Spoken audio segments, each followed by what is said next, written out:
Reconcile with the people whom you need to reconcile. Take away all the bitterness and the roots of bitterness. Be submissive. Therefore, I shall lift you up in the appointed time. You need to be submissive for the masters whom you serve. You need to be submissive for the spiritual authorities of God, whom God has raised as ambassadors to lead you into heaven. You need to be submissive to your husband. You need to be submissive to the rule and the law of the land where you are planted. You need to be submissive before the Spirit of the Lord. You meant to be submissive before the word of the Lord. You meant to be submissive in the presence of the Lord. Dare to speak a word against the anointed one and as well in the presence of the Lord. All these things are scriptural. All these things are scriptural, which edifies you, which molds you, which transforms your personality. Your personality in the inner man has to be changed. Your personality in your man has to be transformed before you expect a great change externally in all parts of your life.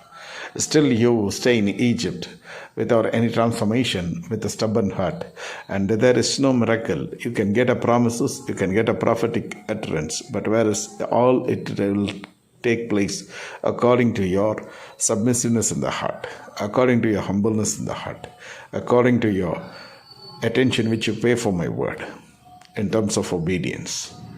In my time it will take place, but at the same time when you rebel yourself, you are under the fold of the wicked enemy, and he rules you and he operates you. You may be filled with the Holy Spirit once upon a time, but the same Spirit, due to lack of attention towards the word, to the lack of attention grooming your inner man in terms of submissiveness, the Holy Spirit will turn out in void. You will turn out to be a medium of spirits. That's what it took place in the King Saul's life in the Old Testament. He was filled with the Holy Spirit.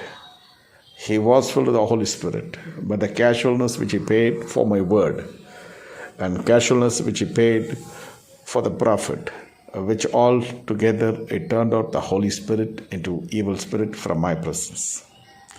And thus 38 years in his reign, he was powerless.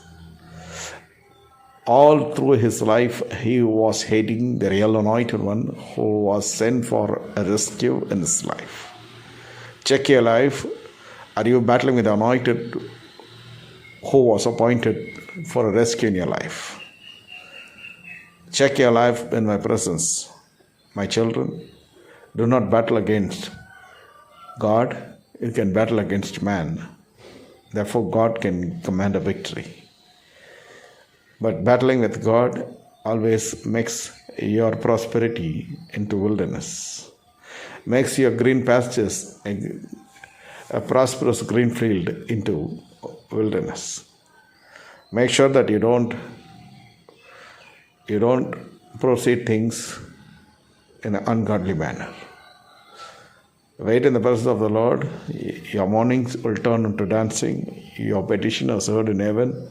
Your tears are filled in my bottle. You are not far away from me, stranger for me. Whatever you did to the little one, you did to me. The activities of Saul is subject to be noted for your prosperity in life. Spiritual prosperity as well secular too. So make sure that you don't fall in that track. Let that be a warning for you. He was a king, but he was filled with, once upon a time, he was filled with the Holy Spirit. And later, the Holy Spirit deviated from him. Instead of Holy Spirit, the evil spirit operated in his life. As a token of that operation, sign of that operation, he happened to raise his tongue against the anointed ones and finally ruined his life. See to that nothing should take place as such in your life. Says Holy Lord of the host. Have a blessed day. God bless you.